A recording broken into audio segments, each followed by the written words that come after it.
All right, I've got quite a bit of 49ers news and also some analysis regarding Christian McCaffrey, Brock Purdy, and the offense the day ahead of their matchup in Seattle.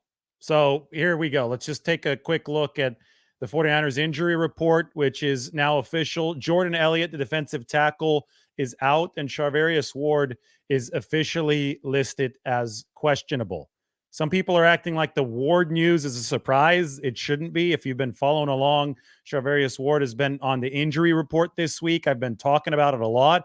I asked Mooney yesterday in the locker room how his knee is feeling. His answer was, quote, good enough, end quote. So the 49ers are certainly talking as if Charvarius Ward is going to play in this football game. John Lynch was even on KMBR this morning saying that he thinks that Charvarius Ward has gotten up for this game. He'll be ready to battle against DK Metcalf and company. This has obviously been a landmark matchup for Charvarius Ward. Remember last season when Kyle Shanahan, before the game, overruled the Steve Wilkes game plan and told Mooney he wants him to shadow DK Metcalf around the field. And Ward obviously did a good job. Ward even shared in the 49ers locker room yesterday that DK Metcalf, when Mooney Ward first joined the 49ers in 2022 and started facing the Seahawks, DK Metcalf would talk a lot of trash to him on the field. And he's since silenced that. In 2 games against Seattle, at Seattle over the past 2 seasons, Charvarius Ward has allowed only 5 catches for about 48 yards to DK Metcalf. So he doesn't talk as much anymore. That being said, Charvarius Ward is playing the worst football of his career this season.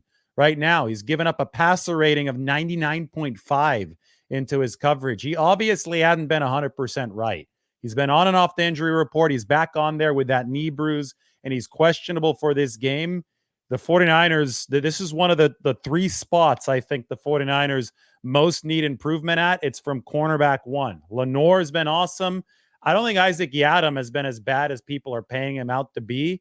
But Charvarius Ward, who has been an all-pro caliber player for the 49ers over the past 2 seasons, has not been playing up to that standard. And I think that the knee injury might have something to do with it. He suffered it during the last game against the Arizona Cardinals. San Francisco badly needs him to step up tomorrow because Seattle, as I talked about in my article up on the San Francisco Standard, Seattle is a pass-happy team. They have thrown the football more than anybody else in the National Football League. Now, they might be trying to change that tomorrow. The 49ers expect Kenneth Walker III, the good running back for the Seahawks, to get more run than he did against the Giants. He only had 5 carries for 19 yards against the Giants. So I think that's criminal. You can't let Kenneth Walker III sit idly on the sideline, but the game situation pushed Seattle into that. And Geno Smith currently has 9 more pass attempts than anybody else in the NFL. He's got a lot of weapons too. It's not just the receiver DK Metcalf, who Charvarius Ward has matched up against in the past. You also have the second-year man, Jackson Smith-Njigba. You also have Tyler Lockett, who seems to have been around forever with the Seattle Seahawks. He was a younger player back when Doug Baldwin and those guys were still with the team. So the Tyler Lockett era goes back far into the past. Really good slot receiver. You're probably going to see some Deommodore Lenoir against Tyler Lockett in this game, with Lenoir moving inside in the nickel package. I mean, you've got a lot of passing weapons. They have a lot of receiving and passing yards, but as I mentioned yesterday, the efficiency has not been great because Geno Smith is not a great quarterback. The efficiency has been like number 11 in EPA, I think number 21 in adjusted net yards per attempt. So there obviously is hay to make for the 49ers defense in this game, especially against an offensive line that is ranked number 30 in pass block win rate and number 30 in run block win rate. The 49ers have owned Seattle as of late for a reason, but for that ownership to continue, a really big piece of the puzzle has been Charvarius Ward, and he's officially questionable. And the play has been questionable so far from him this season as well. So we'll see how he answers the bell. John Lynch on KMBR this morning thought that Lynch was in big-time business mode for the 49ers when he was talking on KMBR. He was very serious, very stern about things. It's obviously where this team is at right now, entering this very important game up in Seattle. And he said that he thinks that Charvarius Ward is going to be able to register a good performance on Thursday night in Seattle. You see the picture and the article up on the screen for the San Francisco Standard. That's Talanoa Hufanga, who has officially been placed on injured reserve. So the 49ers have moved Braden Willis, the tight end, up to the 53-man roster. I can give you guys a look at the full San Francisco roster, including injury shades after this news. So here you go. You take a look at the tight end room, which is right here. Braden Willis moves up from the practice squad because the spot opens up with Talanoa Hufanga moving from the 53 down to injured reserve. Jake Moody, for the time being, is going to stay on the 53-man roster. Obviously won't be kicking with the high ankle sprain. It's going to be Matthew Wright, the new kicker, tomorrow in Seattle. But with Hufanga out, it's Malik Mustafa and Jair Brown starting at the safety position. And that was a big gist of my article up on the San Francisco Standard, is that this is a pass-happy Seattle offense, or they have been pass-happy. And even if some of that changes in this game, they still have got a lot of weapons that the 49ers are going to have to cover. And it's going to be a big Malik Mustafa game at safety. 49ers have liked the early returns there, although they haven't been perfect.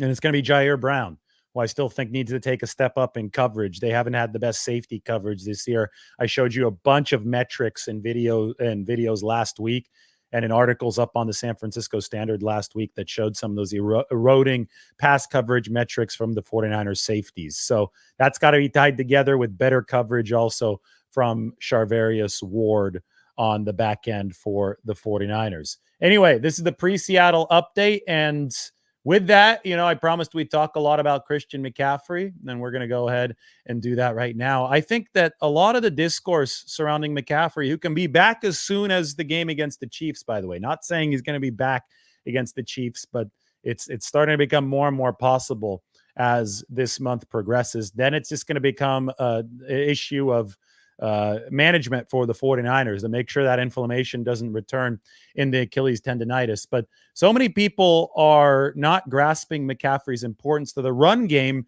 which I find ironic because he's a running back. But perhaps that's a byproduct of how dominant Christian McCaffrey has been as a versatile piece for the 49ers. We know that he's been awesome when it comes to catching the ball out of the backfield and impacting the 49ers receiving game. And we talk about the gravitational pull that he exerts on defenses and how that's been missed in the red zone for San Francisco. All of that is true, but we can't bury the lead, which is that Christian McCaffrey in the 49ers run game has been absolutely an awesome impact.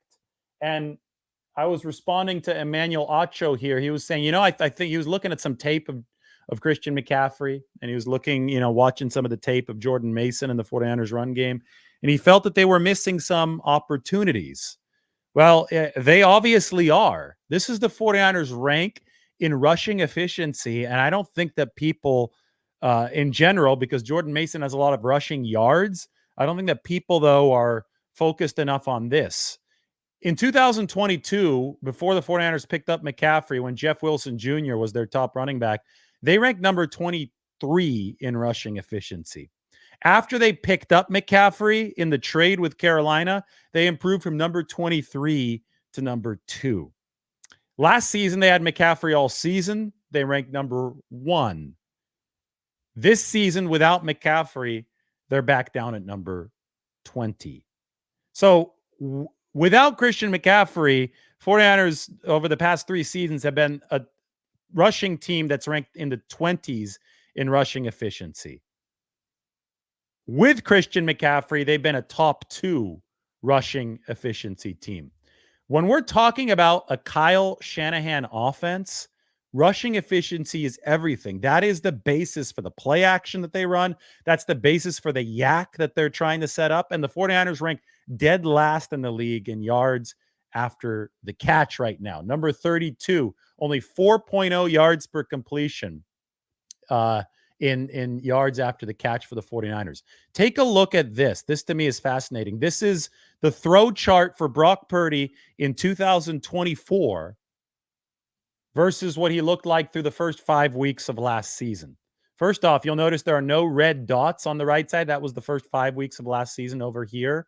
Red dots are interceptions. This side of the field, it's got a few red dots because Purdy has thrown 4 interceptions. He didn't throw a single interception until this week of last season. But there are big stylistic differences, and they all trace back to the 49ers' big-time drop in rushing efficiency. The biggest stylistic difference is look at how much more often Brock Purdy threw behind the line of scrimmage over the first 5 games last season. He's not throwing behind the line of scrimmage this year. You know, people that don't understand quarterback play are like, I want air yards. I want air yards. Well, sometimes it's the short throws behind the line of scrimmage that could be the most efficient because they also serve as a way to fortify your run game since they force defenses to play them in a similar way as outside zone runs. And that makes the defense more honest, and that can open up stuff further downfield. Well, 2 hard truths for the 49ers right now.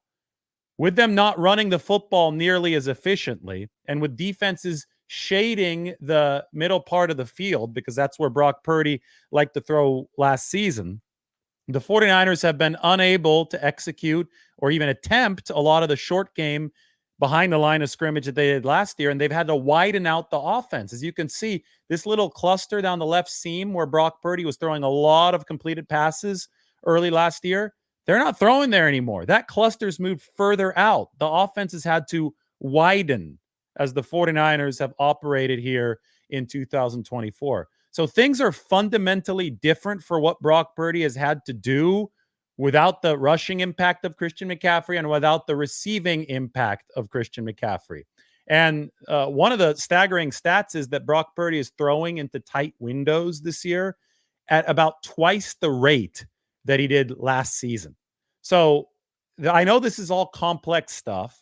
And I know that it's hard to explain in one tweet. And I know that I've explained it over several articles in the San Francisco Standard, and we keep on adding more data to it now. And I hope that I illustrated well in some of these videos.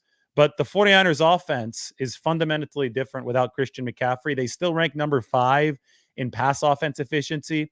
That is Brock Purdy moving mountains to keep the 49ers in a good spot offensively right now. Overall, I do think that they're in a decent spot offensively. I think they're number 8, I think, EPA, but they're not in a good spot in the red zone where they rank number 30. So Purdy's moving mountains to keep this team on schedule and do what it can with the rushing efficiency not being what it is and without the security blanket of Christian McCaffrey. But the ceiling for this offense without CMC, I think, is good. It's not great.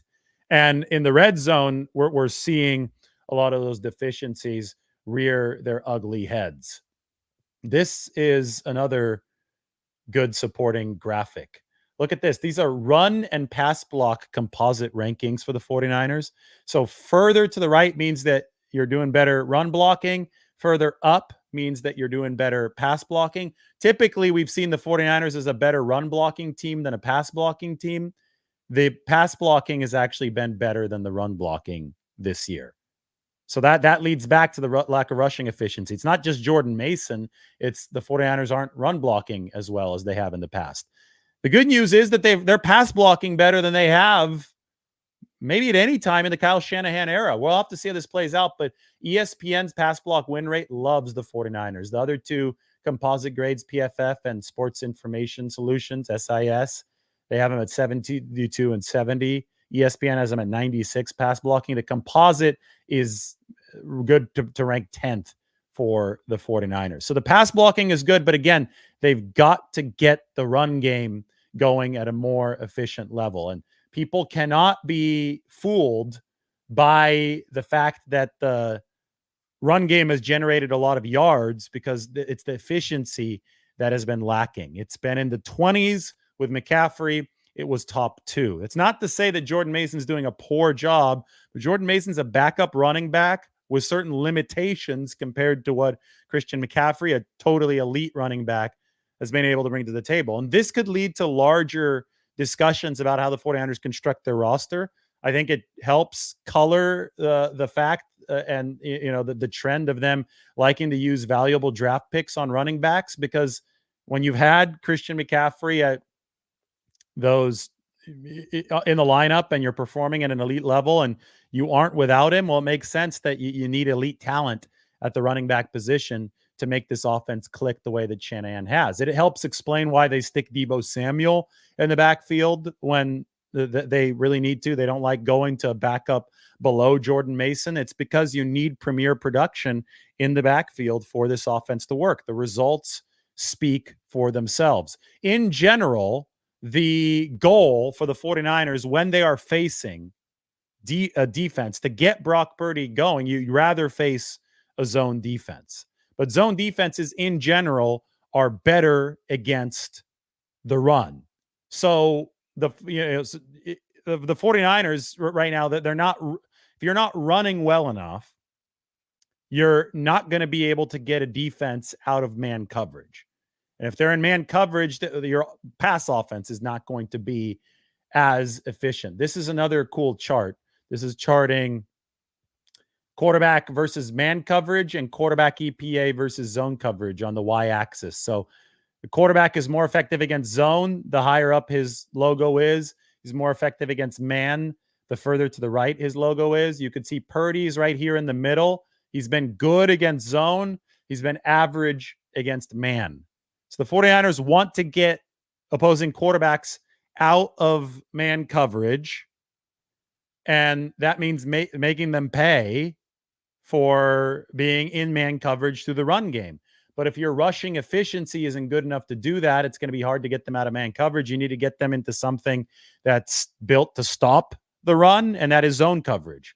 So it all goes hand in hand together, and it all traces back to Christian McCaffrey's importance to this football team. While you guys are all here, I want you to sign up for the San Francisco Standards newsletter. This is a new option.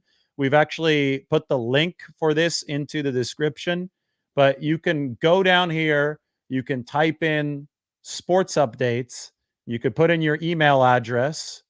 And so for me, it'd be dlombardi@sfstandard.com, or you could reach me at all times. And you could sign up for the sports updates every single time that I write an article. You're going to get it in your inbox at that point within 2 minutes if you click on sign up for sports updates. So a lot of people have been asking about this kind of functionality, and you now have it on the San Francisco Standard. This is the article from yesterday. The link is up at the Standard, but on the description, I've got the newsletter link. And then Tim and I have 5 fast predictions. He thinks that Deebo Samuel is going to have a big game tomorrow. I thought it was interesting today. John Lynch was on KMBR, and he said, the hosts asked him if he's happy about Brandon Ayuk's statistically big game last week. And he said that he was happy about it, but John then said, I think there's a lot more in the tank. And I think Brandon would be the first one to tell you that. As I said, Lynch was very stern on KMBR this morning. It seemed that he was meaning a lot of business. So the 49ers feel the urgency of the moment. They're treating this as a must-win game. No, it technically is not a must-win game, but that is how the 49ers are preparing for this big matchup in Seattle. All right, I'm ready to answer some questions here. We've got a few minutes, then I've got to hit the gym. I got to go in for a lift. Actually going to go down to SFO today to see my mom who's passing through SFO. I don't fly out to Seattle until tomorrow, but it will be good to swing through there. And I got to get ready for this big game tomorrow. So we'll try to go live one more time today, at least, depending on what happens news-wise. But I'm ready to answer some questions here on this Wednesday afternoon. So let's go for it.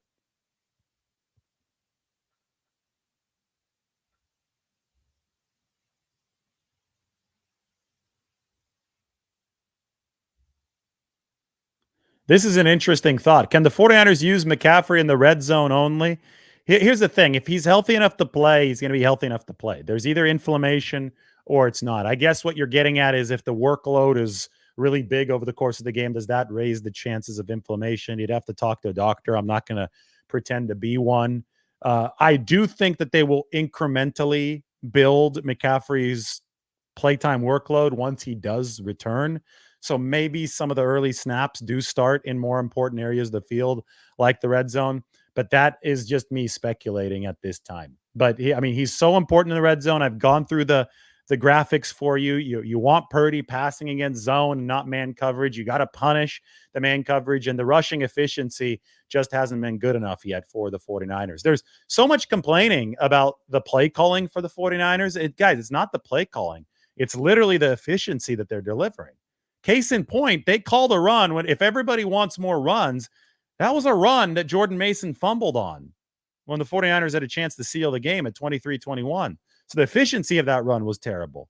The efficiency of their runs in general were bad against the Arizona Cardinals.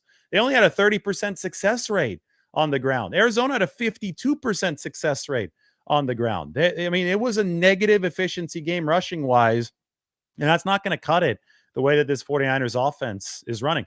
Brock Purdy is having to put on a Superman cape right now for the 49ers to perform offensively. And they are. I mean, they have a top 5 pass offense, but they want a great offense, not a good one. And the only way, it doesn't matter who'd be playing quarterback for the 49ers. It could be Mahomes. It could be prime Joe Montana, prime Brady. The only way that this is going to get to absolute great efficiency with the way that they have built this team is if they can get that rushing efficiency back up toward the top of the league.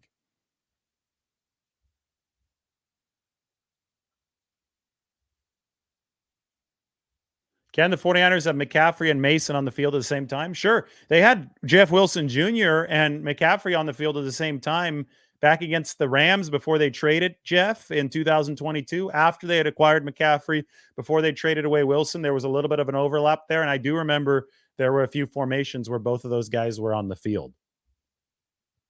It might take some creativity to bust through these problems in the red zone if you're the 49ers.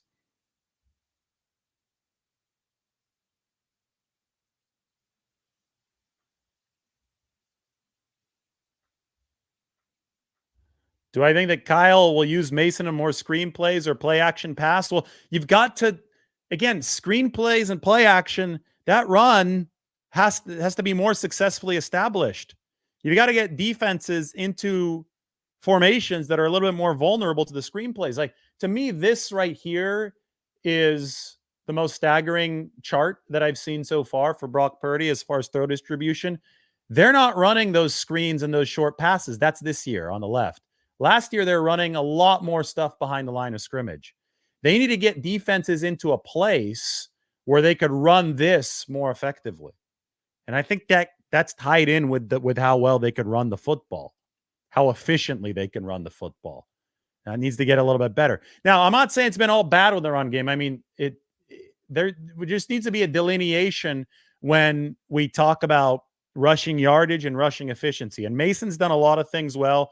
I pointed out the 49ers are running right much better than they have in the past. They've made progress there, but they just aren't being as efficient in general through the run game. And so there are, some structural pieces of that could lead you to be optimistic about the run game there. Sure. The ambidexterity of the run game is one of them. The ability to run to both sides, although I don't think they're running up the middle quite as well as they did in the past. But the big picture certainly hasn't been there yet. And obviously Christian McCaffrey is a big part of that, which is why I'm going to put this back up on the screen. Many are not grasping CMC's importance to the run game. Ironic because he's a running back, but I think that people think about McCaffrey as a receiver and the impact that he has there before they consider the impact that he does have on the run game, where the 49ers need to step up. And that's going to have to happen as a unit against Seattle.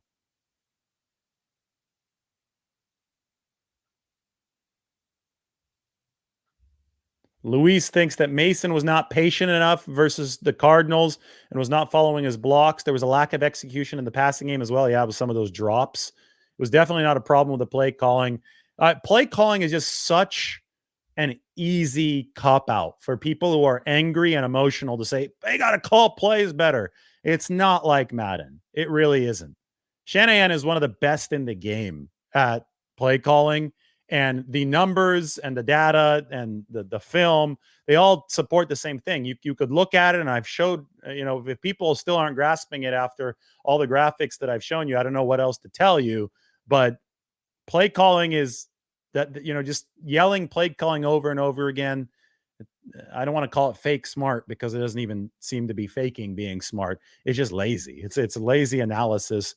The 49ers do not have a play calling problem. They have a problem of execution. And you know what? They also have a problem of finishing games. And I think that's the bigger issue at hand here. They've built these leads. They've done a lot well. We can't sit here and say that the offense has been completely inept because it hasn't. It ranks as the number, I think, 8 offense in football by efficiency. So, and the pass offense is number 5. It's the rush offense that's been down at number 20. But it was about turnovers in the second half against the Cardinals. And then it was about the defense getting tired in triple-digit weather. So the 49ers have a finishing issue that they need to address, which they're working hard to address ahead of this Thursday night game against Seattle. Dan wants to know, how's Pearsall? I'm guessing that the 49ers will open his practice window next week, but that's just a guess. I'm not reporting that. They said that he was really close last week, and this week it wouldn't have made sense to open his practice window because it was a short week and they didn't have a full speed practice.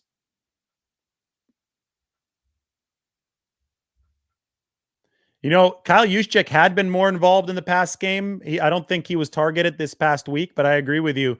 When I had my breakdown of the 49ers pass game after 1 month, one of the things that I illustrated was that Kyle Juszczyk, and we could go to the San Francisco Standard for this. Why don't we open this up on the screen so you guys get a little tour of what we're working on. So this is the prediction article with me and Tim Kawakami. This is my article that just came out this morning. But then you can click here, see my author page, and we can go to the quarter season stat check. Actually, we got to go back because we got to go to the quarter season offense stat check. So I had the yards per route run at the receiver position. Here we go. Look at Juszczyk last year, 0.71 yards per route run through September. So this is dipped again, but through September, it was 1.07 yards per route run. So they were obviously using Juszczyk more to begin the season as a receiver, and it was part of the effort to pick up slack for the loss of Christian McCaffrey. So I agree with this comment. Like it's been, and I think Kyle Shanahan does too. They were targeting Juszczyk more because McCaffrey's absence was something that created some slack that the 49ers needed to pick up.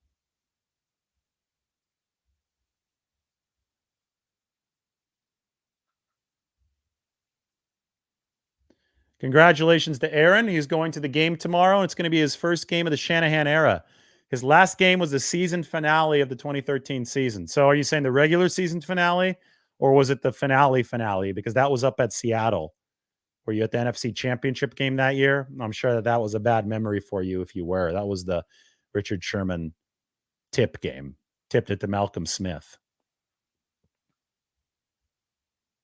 I think the finale of the 2013 season and the regular season was at Arizona, if I'm not mistaken.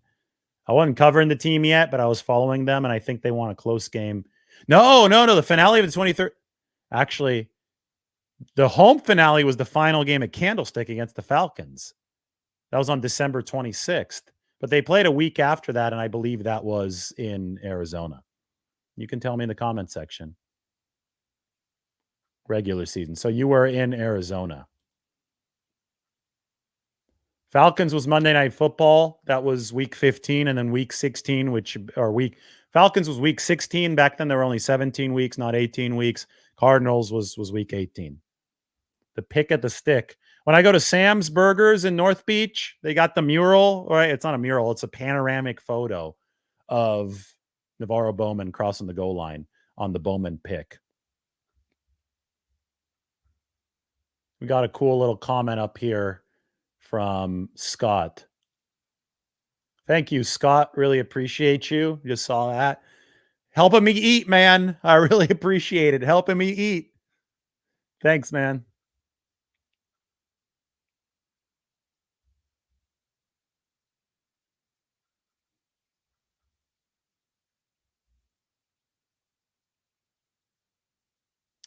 Do I feel that Shanahan is changing the way that Brock plays this year with him in the pocket now? No, I think that the loss of rushing efficiency has fundamentally changed what the 49ers can call. And the lack of McCaffrey as a security blanket in the pass game has also done that. So I don't know if you were here just a few minutes ago. If you weren't, I could put it back up on the screen. But we've got this. This is this year. This was last year. Purdy hadn't even thrown a pick at this point yet last year. Last year, you could know two things were happening last year that aren't happening this year. The 49ers were throwing behind the line of scrimmage on these shorter screens and checkdowns much more. And they were throwing into the seam right near the hash marks much more. You see that cluster? Look at this year's. There are no throws to the seam where they were last year. All of those throws seem that they're further out. So they've had to widen the field because defenses are really trying to take away the middle. Now, it's harder to generate yards after the catch the further out you are toward the sideline because the sideline is acting like another defender. So the reason why the 49ers have consistently tried to attack the middle of the field is because it's the most likely area to generate yak. You don't have the sideline bugging you.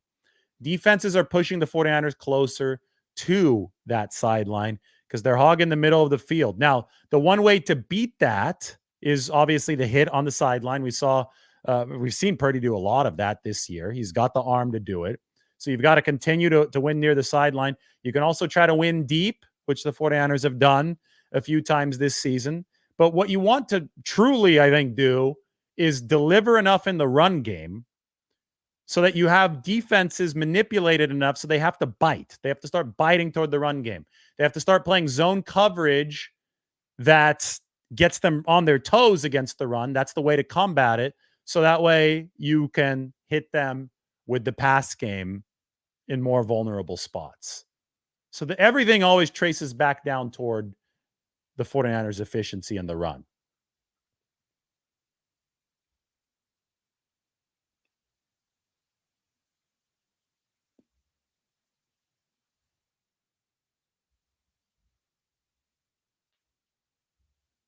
Bo Adams should probably take my job. He's better at concisely summarizing things than me. If you want to affect defenses, you have to make them pay attention to Jordan Mason. That is correct.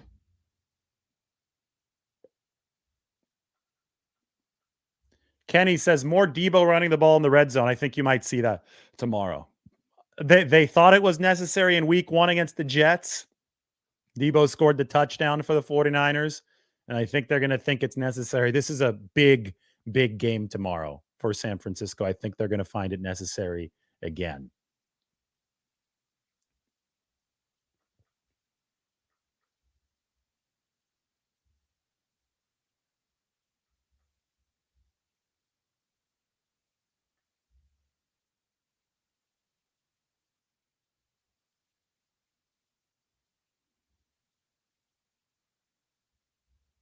How do I feel about the 49ers playing multiple games coming off of a bye week or teams coming off of a bye week? Do you think the 49ers have played the easier part of the season already? Yeah, I think that they played some weaker teams for sure. But the reason that I'm not that focused on that is that the 49ers are talented enough and good enough to where I believe that the variable that determines whether they win or lose in essentially every game that they play is the 49ers' own play. They're good enough to where if they play their A game, they will win. They will beat the Chiefs. They will beat the Bills. They'll beat the Vikings. If the 49ers show up and are healthy enough and play their A game, they will win. There's probably not any other team in football that can actually say that against any opponent. I really do think that the 49ers have that kind of talent level. So the focus for the 49ers should be less on who they're playing and less on how the schedule gets harder and more on how the 49ers themselves play. So far, we have not seen the 49ers A game yet. I think that the closest they got was week 1 against the Jets. Might have been an A- game for the 49ers. They're close, but not fully there. But they played good offense. They played good defense. They even played good special teams. We saw Jake Moody kick 6 field goals in that game. But ever since then, it hadn't been an A game because at least one phase of the game has crapped out, right? Week 2 against Minnesota. Special teams definitely crapped out. So did the defense. They weren't stopping anybody. Week 3 against the Rams. Well, that was obviously a collapse. We hadn't seen the 49ers defense play that poorly in quite some time. And the special teams also wasn't ready for that football game. They gave up the fake punt, and they also gave up a big punt return to the Rams. Moving to the Patriots game, special teams still seem to be failing the 49ers. So it still wasn't the A game, but it was enough to beat New England. Then moving to the most recent game against the Cardinals, well, quite obviously, going scoreless through the second half, that's the offense not bringing its A game. So the 49ers just need to focus on bringing their A game. I think they're capable of delivering an extremely efficient performance. I think they're talented enough. Even without Christian McCaffrey, I think they're good enough to be winning these games, which I said they don't have to rush Christian McCaffrey back because they should have beaten the Rams. They should have beaten the Cardinals without him. It certainly reduced their margin, and then they ended up blowing that margin. But you could see the vision for the 49ers. It's all about finding a way to put their A game on the field in all 3 phases, and then not really worrying about who they're playing, because if they worry about themselves, they're good enough to win these games regardless of who's on the other side. They just have to bring that A game. Are we doing predictions today or tomorrow? Well, if you want to see predictions right now, I'm not sure to answer your question, but if you want to see predictions right now, you could go to the San Francisco Standard. They're up here. 5 fast predictions from me and Tim. I'll scroll down a little bit, not all the way to the bottom, so you can't see the prediction. You can go there, and if you want them to be dropped into your email, then you can go here, sfstandard.com/newsletters, check sports, and then sign up for it. Look, I'm going to sign up for it right now. D Lombardi. I don't care if you guys have my email because you already have it available on Twitter. D Lombardi at sfstandard.com. Okay. So I'm going to hit sign up. And it says, look, thanks for signing up. Awesome. I'll receive an email shortly confirming my selection. I just got the email. It says, welcome. We are the Bay Area's fastest growing source of news because we have only one priority: you, our readers. Lots of new companies say that, but we actually mean it.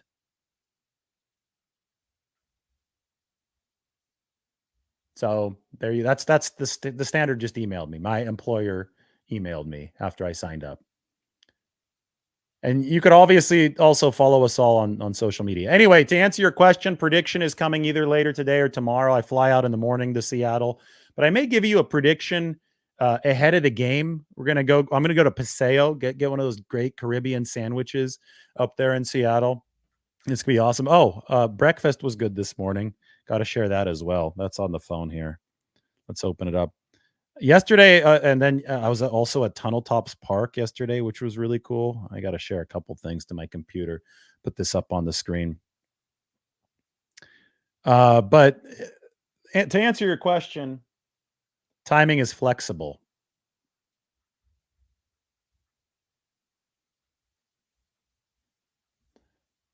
I'm putting this roster up on the screen really quickly for you guys as I find and edit a couple videos to give you guys the food recommendations you deserve.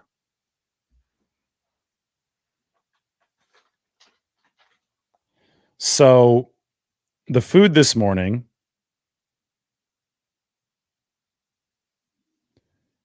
was a very, very quality bagel sandwich from Noe Bagel. And they're on 24th Street, right up in Noe Valley, but kind of near, I think, 24th. I want to say Church or 24th and Sanchez. And I got the video. I just didn't prepare it before the show, which is why I'm doing so right now for you. All right. It's on its way. We're going to have both of those up very, very shortly. So, first off, there is